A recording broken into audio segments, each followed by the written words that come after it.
What's up, Fortress Dwellers? It's Manny Brandon with Manny's Fitness Fortress, the citadel of power. I'm going to take a moment of silence for one of the top 5 greatest boxers of all time. George Foreman. We're going to get into the death of this legend and what led up to it and what his legacy was that he left behind. All that coming up right now. Are you ready?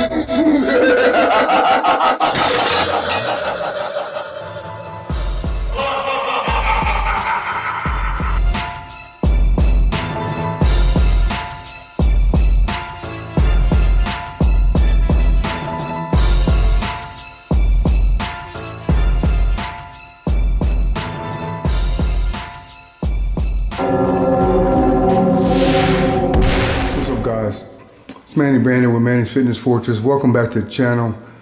This week is a sad week as we learned about the death of George Foreman, died on the 21st. I'm still shocked. I can't even believe I have to make this video, but yeah, the 21st of March, family is still right now not releasing information on the true causes of death, but it's very odd to me. I'm just going to start out saying this, that when the death was announced, they were in the hospital, but they're slating, they're putting out there that it's natural causes. I don't think so. I think the family's just being very private right now, and they don't want a lot of disclosure, but it's not like they said he was in his home where he passed peacefully at his home. He passed in the hospital. So obviously he was in there for some kind of complication. Because 76, I seen him in the media about a year and a half ago, and he looked fine. So he didn't look, or I didn't hear about any really substantial illness that he might have had, but we'll see, we'll look into it and on the coming months and see what they got to say. Right now, I want to get into the man's legacy. For me, George Foreman was the Mike Tyson, of the past. Everybody talks about Mayweather and Rocky Marciano and things like that, but a lot of things that people don't realize is that on his comeback trail, when he came back after 1977 retirement, he came back. He went on a slew, I think it was 87 he came back, a slew of boxing matches in an undefeated tour. He ran through Michael Moore, all these guys, until he got to Evander Holyfield in 1991. He beat everybody.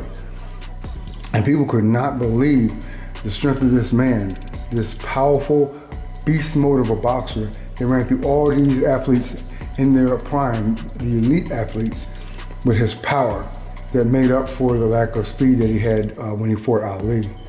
But he fought Holyfield to a standstill. Nobody knocked anyone down. I think the fight ran 12 rounds, I want to believe, 10 or 12. And I'm telling you, he only sat, or he had a leg up on the stool for 1 or 2 rounds. He didn't sit down. He rocked Holyfield with I counted, a 20-piece. And to me, that's one of the greatest fights of all time, along with the Riddick Bowe trilogy with, Holyfield, the Thriller of Manila, the Tyson fights. But that fight, I never seen anything like it. People didn't think he could last. It went either way. It was very back and forth with his power and Holyfield's speed, but that was an iconic fight. One thing I want to do is remember the things that I really loved about, Foreman was his antics. He used to always wear his trunks up really high, and they say that he used to do that because he wanted to get low blow calls, like kidney shots, and he felt if people were punching in the stomach or punching at his side and his trunks were up real high, he would get calls, and I think he did early in his career too. And I think at one point the officials told him he had to start wearing his trunks at official height. So that was kind of funny. George Foreman amassed a wealth of about $300 million. And most of that income was generated from his boxing career. Nope, that's what we all thought. It was from the George Foreman grills. 75% of it was from the George Foreman grills. So he came out, with a product that was health-centered for all athletes and people who just wanted to eat better. And that's I don't think any other athlete in boxing has ever done that. So that's another thing that we should be very thankful for. and one thing that he's leaving behind is his legacy. When he first came back, people were like, "You're too old, you're gonna hurt yourself. There's no way he can do this." But when he fought Michael Moore, after he fought Holyfield, I believe it was several years later, he fought Michael Moore, and he had even less stamina than he had when he fought Holyfield. And Michael Moore was winning the fight up until 9 rounds. He had won like most of the rounds, like 7 rounds. And Michael Moore was slated to win the show. He was ahead on all scorecards. The 10th round, Foreman woke up and just became a monster, and he knocked him out in very dramatic fashion. The whole arena erupted. And that's something that's never before been done in boxing. So these are some events, some memories that he leaves us with that are iconic, that you can always go back and watch. They're unbelievable. And George Foreman hit like a tank. If you go back, you can see, I think, some archives, videos or shots where you can see him chopping down trees. So he did have some aspects of that Rocky Balboa training. He did have some of those things that you might think is just for Hollywood, but George Foreman really used to chop down trees to build his shoulder and swinging power, his punching power.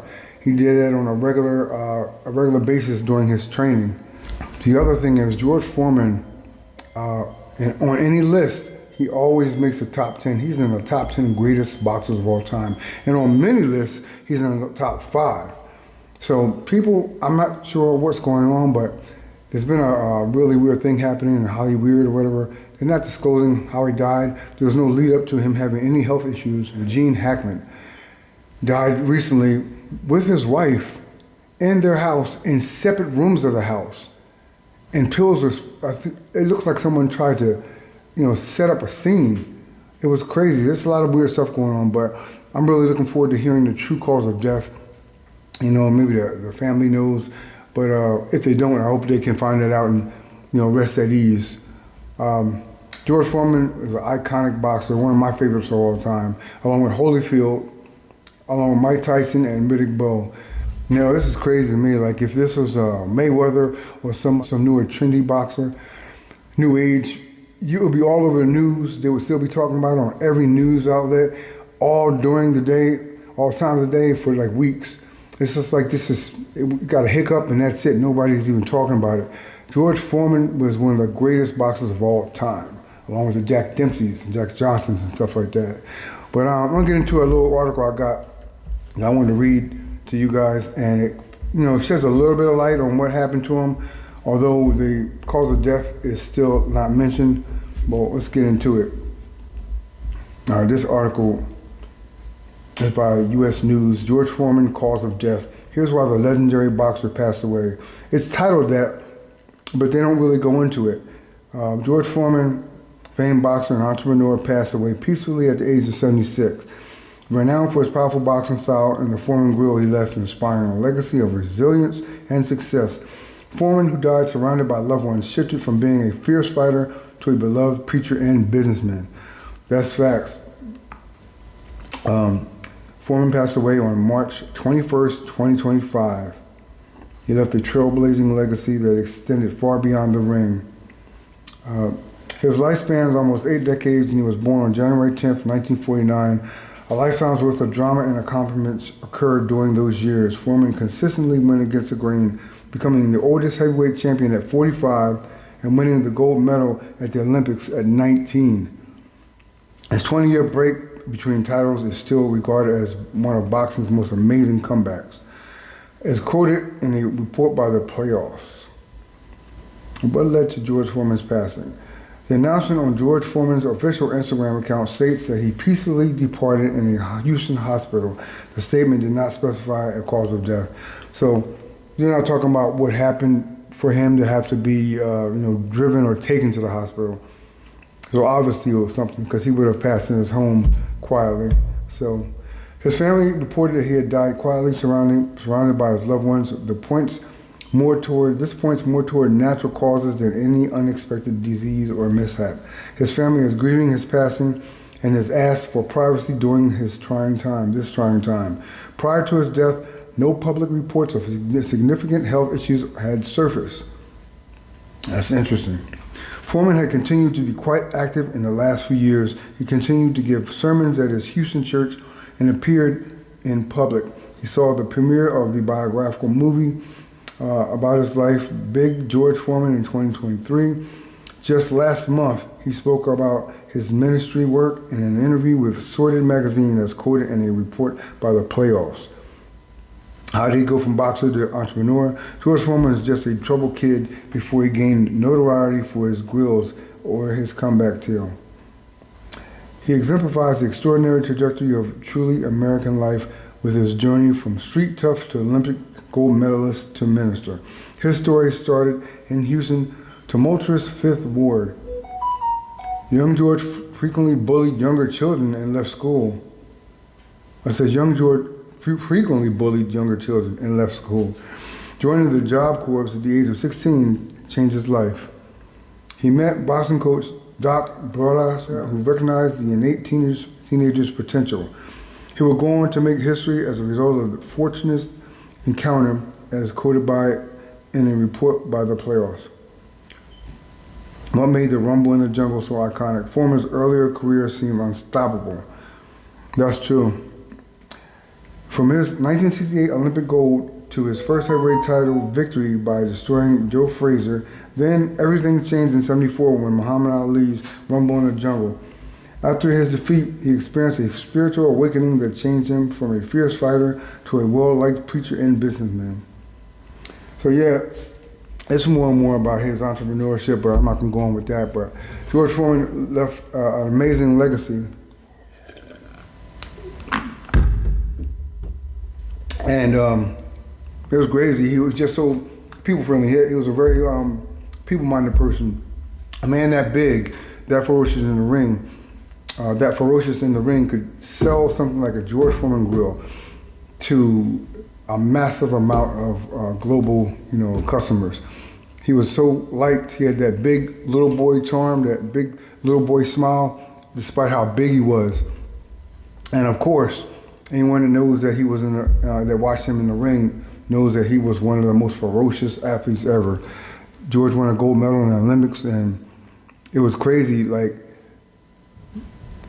you wonder what would happen, just like Ali when he left. George Foreman stopped in 1977 after Ali's victory over him. Before he came back, you wonder what he would have done, what kind of damage, who he could have beaten, what kind of titles he could have attained if he had never left. Guess we'll never know. Just like Ali going into or just declining and going into the military and having his title stripped from him. But I just wanted to pay tribute to one of the greatest boxers of all time, top 5 greatest boxers of all time in my book, because I don't think true justice. I don't think they gave him his just due. Like I said, this was on the news on the 21st, and I heard very little of it. I heard blah, blah, blah. It was like 10 seconds.